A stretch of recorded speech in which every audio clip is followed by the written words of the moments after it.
ఇంకా చంద్రబాబు నాయుడు గారు రివ్యూ మీటింగ్లు పెట్టి 200 ధర తగ్గకూడదు అని చెప్పి ఆయన చెప్తే, ఆయన చెప్పిన మరుసటి రోజే పొదిల్లో 179, టంగుటూరులో 184, కనిగిరిలో 184, కందుకూరులో 186, జంగారెడ్డిగూడెంలో 170, గోపాలపురంలో 170. ఈ రేట్లకు తగ్గిపోయి కొనుగోలు చేస్తూ ఉన్నారు అని అంటే సిండికేట్కి ఏ రకమైన బలం ఉంది అన్నదానికి నిదర్శనం ఇది. నిజంగా మొట్టమొదటిసారిగా అసలు అసలు టొబాకో బోర్డు ఎందుకు పెట్టినారు? టొబాకో బోర్డులో రైతులకు మంచి జరగాలి అనే ఉద్దేశంతో వ్యాపారులను ఒక ప్లాట్ఫామ్ మీదకి తీసుకొచ్చి ఆ ప్లాట్ఫామ్లో వివిధ రకాల వ్యాపారాలు పార్టిసిపేట్ చేస్తే ఆ వ్యాపారులు పార్టిసిపేట్ చేసిన నేపథ్యంలో కాంపిటీషన్ క్రియేట్ అవుతుందని, తద్వారా రైతులకు మేలు జరుగుతుందనే ఉద్దేశంతో టొబాకో బోర్డు అనేది క్రియేషన్ అనేది జరిగింది. కానీ చంద్రబాబు నాయుడు గారి ప్రభుత్వ పుణ్యాన ఏ రకంగా పరిస్థితి మారిపోయిందని అంటే, చంద్రబాబు నాయుడు గారు అధికారంలోకి వస్తూనే ఈ సిండికేట్కి అందరికీ కూడా కొమ్ములు వస్తాయి. సిండికేట్ మొత్తం ఏకమయ్యి చంద్రబాబు నాయుడు చెప్పేది మాత్రం చెప్తా ఉంటాడు, మనం చేసేది మనం చేస్తూ ఉంటాం అనే ధైర్యము ఈ పంటే కాదు, ఆక్వా పంటకైనా అంతే, ఈ పంటకైనా అంతే, ఏ పంట అయినా అంతే. దళారీల వ్యవస్థని నడుస్తూ ఉంది. వెంటనే ధరలు పతనమైపోయి చివరికి ఈ రకమైన దారుణమైన రేట్లకు పడిపోయిన పరిస్థితులు కనిపిస్తూ ఉంది.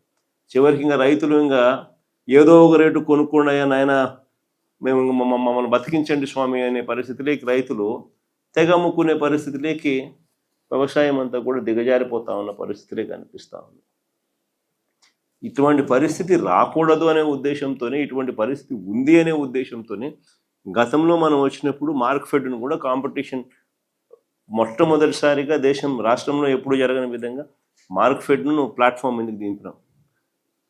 ఎప్పుడైతే మార్క్ఫెడ్ను రాష్ట్ర ప్రభుత్వం ప్లాట్ఫామ్ మీదకి దింపి, ఎప్పుడైతే కొనుగోళ్లలో పార్టిసిపేట్ చేసే కార్యక్రమం ఎప్పుడైతే రైతుల తరపున మార్క్ఫెడ్ రంగప్రవేశం చేసిందో, అప్పుడు మార్కెట్లో కాంపిటీషన్ జెన్యూన్గా క్రియేట్ అయింది. ఆ రోజుల్లో మార్కెట్లో మనం ఆ రకమైన కాంపిటీషన్ క్రియేట్ చేయగలిగినాం కాబట్టి సిండికేట్ను, కార్టెల్ను బ్రేక్ చేసినాం. సిండికేట్ కార్టెల్ ఎప్పుడైతే బ్రేక్ అయిందో, గవర్నమెంట్ ఎప్పుడైతే సీరియస్గా తీసుకోవడం మొదలుపెట్టిందో, అప్పుడు భయం మొదలయ్యి రేట్లు పెరిగినాయి.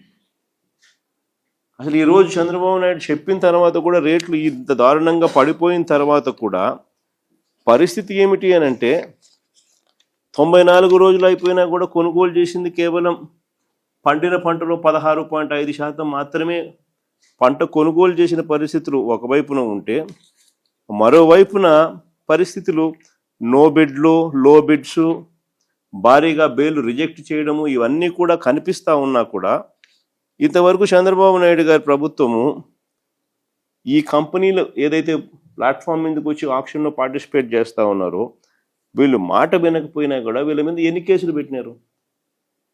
ఇంతవరకు కేసులు పెట్టింది లేదు. ఎన్ని లైసెన్సులు సస్పెండ్ చేసినారు? ఇంతవరకు లైసెన్సులు సస్పెండ్ చేసింది లేదు. ఎంతమందిని బ్లాక్ లిస్ట్ చేసినారు? ఇంతవరకు బ్లాక్ లిస్టులు చేసింది లేదు. ఏ రకమైన భయము పెట్టుకోకుండా, మార్క్ఫెడ్ను రంగప్రవేశం చేయనీయకుండా మొత్తం అడ్డుకుంటే చంద్రబాబు నాయుడు గారు ఇక రైతులకు ఏ రకంగా లాభం జరుగుతుంది?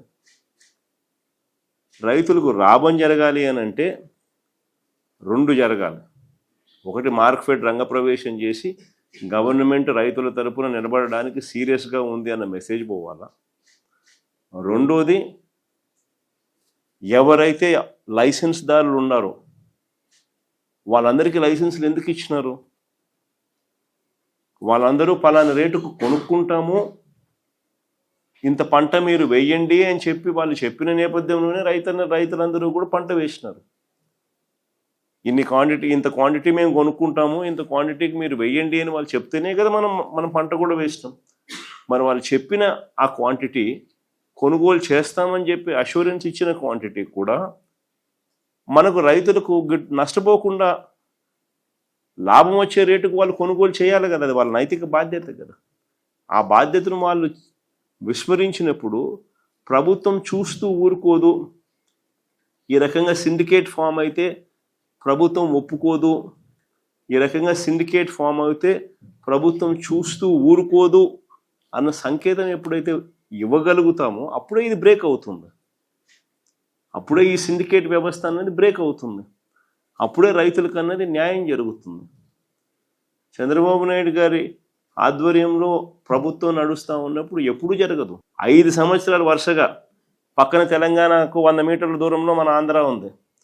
పక్కన తెలంగాణలో ఆయిల్ ఎక్స్ట్రాక్షన్ రేటు 18.9% ఉంటే ఆంధ్రాలో ఆయిల్ ఎక్స్ట్రాక్షన్ శాతము 14% చిల్లర పెడతారు. క్లియర్ కట్గా 100 మీటర్లు అవుతున్న ఒక ఫ్యాక్టరీలో ఆ మేరకు ఆయిల్ ఎక్స్ట్రాక్షన్ రేటు బెటర్గా పెట్టి రైతులకు బెటర్ రేట్ అక్కడ వస్తూ ఉన్నా ఆంధ్రాలో 5 సంవత్సరాలు చంద్రబాబు నాయుడు హయాంలో ఆయిల్ ఎక్స్ట్రాక్షన్ పర్సంటేజ్ తగ్గించి రైతులు నష్టపోయేలా చేసినాడు. పట్టించుకునే నాతులు లేడు. తెలిసినా తెలియనట్టుగా ఓహో అన్నట్టుగా రైతులు నష్టపోనిలే అన్నట్టుగా వ్యవహరించిన తీరు ఇవన్నీ ఎప్పుడు చెక్కుపడినాయి? రైతులు ఎప్పుడు నష్టపోకూడదు, రైతు చల్లగా ఉంటేనే రాష్ట్రం బాగుపడుతుంది, రాష్ట్రం బాగుండాలి అని అంటే రైతు ముఖంలో చిరునవ్వు ఉంటేనే రాష్ట్రం బాగుంటుంది అని చెప్పి ఒక రైతు పక్షపాత ప్రభుత్వంగా మనం వచ్చినప్పుడు మాత్రమే ఈ మార్పులు జరిగినాయి. మనం వచ్చినప్పుడు మాత్రమే ఆయిల్ పామ్లో ఆ వ్యత్యాసాన్ని తీయడం అయితేనేమి, మార్పు చేసి ఆయిల్ పాములో రైతులకు మనం వెంటనే ఆ సంవత్సరం రైతులు నష్టపోయిన వాళ్లకు దాదాపుగా 90 కోట్ల రూపాయలు మనం డబ్బులు ఇచ్చి రైతులకు అండగా నిలబడడం అయితేనేమి ఒక మెసేజ్ పంపించినాం. ఆ మెసేజ్ పంపించడంతో ఆ తర్వాత రేట్లన్నీ ఆటోమేటిక్లీ 10 సంవత్సరం పెరుగుతా పోయినాయి. దాదాపుగా 3,000 కోట్ల రూపాయలు ప్రభుత్వం తరపు నుంచి మార్కెట్ ఇంటర్వెన్షన్ ఫండ్ తీసుకొచ్చి ఆ 5 సంవత్సరాలలో రైతుల తరపున 7,800 కోట్లు మనం ఖర్చు చేసినాం మార్కెట్లో కాంపిటీషన్ క్రియేట్ చేసేందుకు. ప్రతి ఆర్బీకేను ఒక కేంద్రంగా ప్రకటించి ప్రతి జిల్లాలోనూ జాయింట్ కలెక్టర్ను జేసీని మార్క్ఫెడ్ జాయింట్ ఎండీగా ప్రకటించి ప్రతి ఆర్బీకేలోనూ ఏకంగా ఎంఎస్పి మినిమం రేట్లు గిట్టుబాటు రేట్లు ఇవి ఈ పంటలకని చెప్పి ఏకంగా ఒక బోర్డు పెట్టి ఆ బోర్డులో మినిమం రేట్లు ఎంత అని చెప్పి రాసి ఆ రేట్ల కన్నా తక్కువ రేట్లకి ఏదైనా పడిపోతే వెంటనే ఆర్బీకే పరిధిలో ఉన్న ఆర్బీకే అసిస్టెంట్ అగ్రికల్చరల్ గ్రాడ్యుయేట్ వెంటనే తను అలర్ట్ సిగ్నల్ ఇచ్చేట్టుగా ఆ అలర్ట్ సిగ్నల్ సీఎం యాప్ని continuous monitoring of agricultural price and procurement అని చెప్పి ఒక సీఎం యాప్ని యాక్టివేట్ చేసి జాయింట్ జేసీని దాంట్లోకి మార్కెట్ జాయింట్ ఎండీగా చేసి వాళ్ళను కూడా దాంట్లో భాగస్వామిని చేసి ఆ ఆర్బీకే పరిధిలోనే ఎప్పుడైతే పంట పడిపోతే ఆ ఆర్బీకే పరిధిలోకి జేసీ ఎంటర్ అయ్యి అక్కడనే కొనుగోలు చేసి రేటు కాంపిటీషన్ క్రియేట్ చేసే పరిస్థితి గతంలో చేసినాం. కాబట్టి ఆ చేసే ప్రక్రియలో ఏకంగా 7,800 కోట్లు మనం ఖర్చు చేసినాం. కాబట్టి ఏ పంటకు రైతు ఆ రోజు నష్టపోల.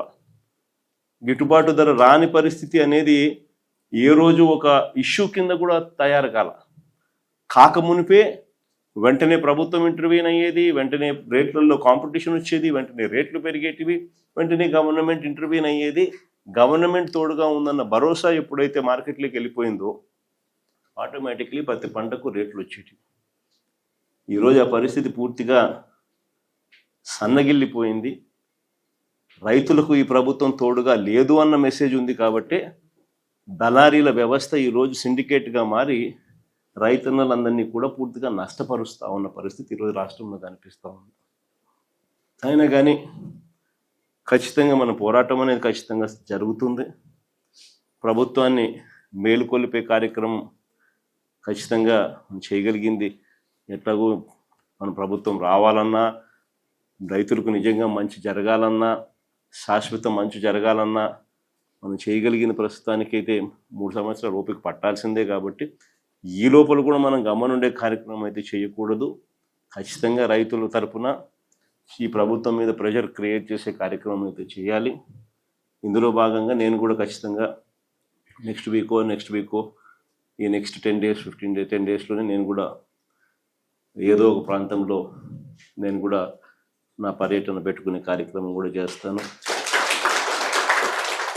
చేసుకొని ఇది ఈ మాదిరిగా ఇంక ప్రెజర్ పెట్టే కార్యక్రమం బిల్డ్ చేస్తూ పోవాల్సింది. మన ఆక్వా కూడా అదే పరిస్థితిలో వాళ్ళు కూడా వెలుబెల్లాడిపోతూ ఉన్న పరిస్థితిలో అక్కడ వాళ్లకు భరోసా ఇచ్చే కార్యక్రమమే చేసినాం. అక్కడ కూడా సేమ్ సిండికేట్ ప్రాబ్లం, అక్కడ కూడా మార్కెట్లో రేట్లు క్రాష్ చేయడానికి కోసం వీళ్ళంతా సిండికేట్ అయిన పరిస్థితులే కనిపించి అక్కడ కూడా రైతులకు భరోసా ఇస్తూ గట్టిగా సిండికేట్ బ్రేక్ చేసే ప్రయత్నం చేస్తున్నాం. ఇప్పుడు కూడా అదే పరిస్థితిని మళ్ళీ ఇక్కడ కూడా కొనసాగిస్తాం.